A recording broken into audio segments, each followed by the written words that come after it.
Bonjour à tous et bienvenue sur votre assistante, le blog. Ce tutoriel est la suite de l'article sur la mise en page d'un diaporama, l'article sur les animations des objets des diapositives et l'article sur la création des transitions entre les diapositives. Pour cette dernière partie sur la création d'un diaporama, nous allons finaliser notre présentation en lui ajoutant une musique et nous allons découvrir comment la diffuser. Pour commencer, nous allons ajouter une musique pour l'ensemble du diaporama. Pour cela, à la différence d'un son que l'on peut placer lors d'une transition en allant dans l'onglet Transition, Son, je vais aller dans Insertion, Audio. Alors, je peux choisir une musique sur mon ordinateur en cliquant sur Audio à partir du fichier, ou alors choisir un son de la bibliothèque Clipart en cliquant sur Audio Clipart, ou enregistrer ma voix en cliquant sur Enregistrer audio. Comme je souhaite insérer une musique présente sur mon ordinateur, je vais cliquer sur Audio à partir du fichier, rechercher ma musique. Alors, j'avais soit la possibilité de faire comme je viens de faire, soit de faire insertion et directement cliquer sur Audio. C'est la même chose. Alors, pour m'indiquer qu'une musique est présente, j'ai ce petit haut-parleur. Si je clique ailleurs, j'ai bien le haut-parleur, et si je survole ou que je clique dessus, j'ai une barre de navigation pour la lecture. Donc pour paramétrer cet audio, un onglet Lecture s'ajoute dans mes onglets. Donc nous avons en partant de la gauche Lecture, qui permet de lire le son avec toutes les modifications que vous y avez apportées. Signer, qui permet d'ajouter ou de supprimer un signet à un endroit précis de la lecture de l'audio. Découper l'audio, qui permet de sélectionner une partie de l'audio. Durée de fondu, qui permet de monter progressivement le son au début de l'audio ou de le descendre progressivement à la fin. Volume, qui permet de choisir un niveau de son faible, moyen, élevé ou muet. Début, qui permet de choisir la manière de démarrer le son, soit automatiquement. Le son se lancera dès l'apparition de la diapositive sur laquelle se trouve le haut-parleur et ne passera à la suivante que lorsque l'audio sera terminé. Au clic, le son se lance au moment du clic, comme pour les animations ou les transitions. Ou alors, exécuter sur l'ensemble des diapositives. Le son se lancera automatiquement et se poursuivra sur la diapositive suivante jusqu'à ce que l'audio soit terminé. Ensuite, nous avons une petite case à cocher masquée pendant la présentation qui permet de masquer le haut-parleur pendant le visionnage du diaporama, auquel cas vous aurez ce petit haut-parleur sur vos diapositives. Boucle jusqu'à l'arrêt qui permet de lire en boucle jusqu'à la fin du diaporama. Et rembobiner après lecture qui permet de rembobiner l'audio une fois celui-ci terminé. Dans mon exemple, donc j'insère mon fichier audio, dont je choisis un démarrage avec exécution sur l'ensemble des diapositives. Je masque l'icône et je le lance en boucle jusqu'à l'arrêt. Alors, vous pouvez également insérer une vidéo, toujours dans l'onglet Insertion, Vidéo. Ici, vous aurez vidéo à partir du fichier pour une vidéo de votre ordinateur, vidéo à partir d'un site web pour aller rechercher une vidéo sur YouTube, Dailymotion, etc. Ou vidéo Clipart qui appartient à la bibliothèque Clipart. Et ensuite, vous aurez toujours un onglet Lecture, donc avec une présentation qui sera quasi similaire à celle que vous pouvez voir quand vous insérez un son. Donc là, j'ai bien ma musique qui est paramétrée. Donc, pour terminer la configuration de notre présentation, nous allons découvrir l'onglet Diaporama. Donc, dans cet onglet, nous avons plusieurs options, mais comme ce tutoriel est destiné à la découverte de PowerPoint, nous allons en découvrir seulement quelques-uns. Donc, nous avons démarrage à partir du début du diaporama ou à partir de la diapositive actuelle.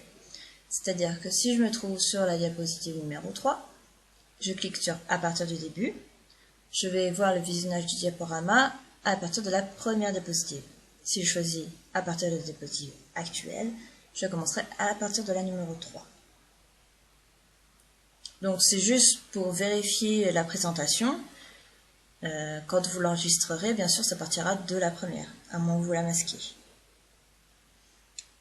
Donc vous pouvez également visionner à partir de la diapositive actuelle en passant par le billet de la petite barre de navigation en bas à droite et vous cliquez sur diaporama. Donc si je lance, voilà, et je fais échappe. Vous voyez la petite musique qui s'est lancée. Ensuite, j'ai configuré le diaporama. Donc ça permet de configurer certaines options concernant le visionnage du diaporama.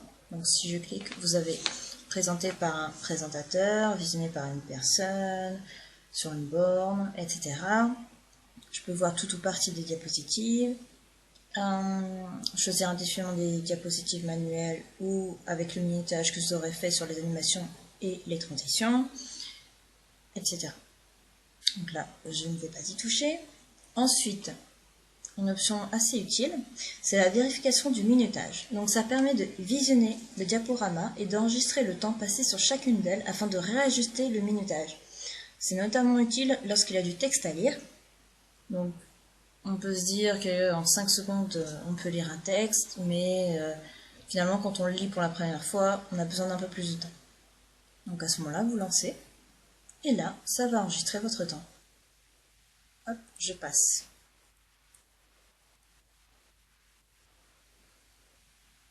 Hop, je passe. Voilà. Et donc là, on me dit qu'il y a de nouveaux minutages. Donc, je l'applique ou non. Donc là, on va pas le mettre. Et enfin, pour cette partie, nous avons utilisé la résolution donc, actuelle ou choisir une autre résolution, ce qui permet de choisir la résolution sur laquelle sera visionné le diaporama. Donc pour terminer ce tutoriel, nous allons voir comment enregistrer notre diaporama. Pour cela, nous allons dans Fichier, Enregistrer sous. Donc le nom de fichier et l'emplacement, vous le choisissez comme vous avez l'habitude, hein, sur votre bureau, vous l'appelez comme vous voulez. On va plutôt s'intéresser au type. Donc là, j'ai par défaut présentation PowerPoint. L'extension sera .pptx et cette présentation permet d'enregistrer le diaporama afin qu'à la prochaine ouverture, nous nous retrouvions sur la modification du diaporama comme lors de ce tutoriel. Cette présentation s'est enregistrée avec une version 2010, si vous utilisez PowerPoint 2010. Pour que la présentation puisse être modifiable par un utilisateur d'une version antérieure, choisissez plutôt Présentation PowerPoint 97-2003.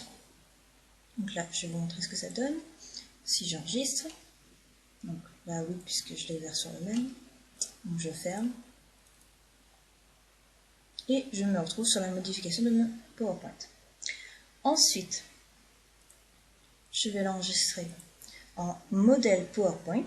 Donc pareil, hein, si vous avez une version antérieure, ce sera 97-2003. Donc modèle PowerPoint, alors ça me met dans les modèles, je vais aller dans le bureau, ce sera plus simple. Donc l'extension sera .potx et elle permet, tout comme un modèle Word ou Excel, d'ouvrir la présentation sous un autre nom en tant que modèle afin de ne pas risquer d'écraser le fichier original. Donc je vais l'appeler par exemple test et je l'enregistre. Et je ferme. Maintenant je lance mon fichier test, donc mon modèle. Et vous voyez, il s'appelle présentation 1. Si j'enregistre, je ne l'écraserai pas. Alors, je vais reprendre mon premier fichier. Voilà, fichier enregistré sous. Nous avons ensuite diaporama PowerPoint.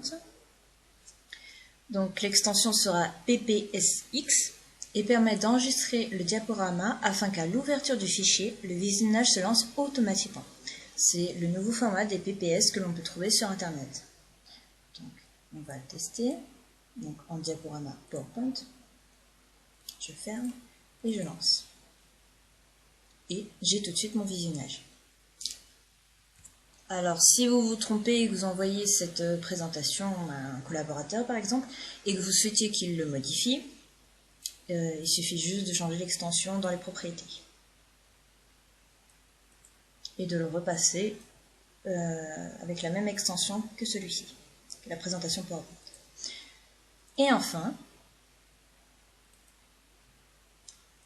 ce qui m'intéresse dans mon cas, puisque ce diaporama a été destiné à la vidéo de présentation de mon blog, je vais dans Enregistrer sous, et là, je vais choisir Windows Media Vidéo.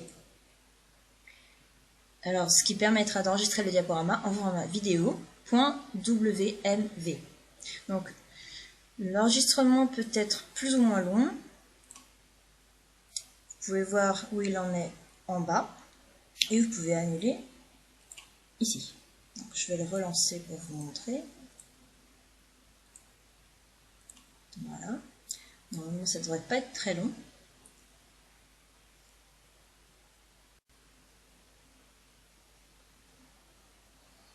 Voilà, ma vidéo est enregistrée. Je peux aller vérifier ce que cela donne.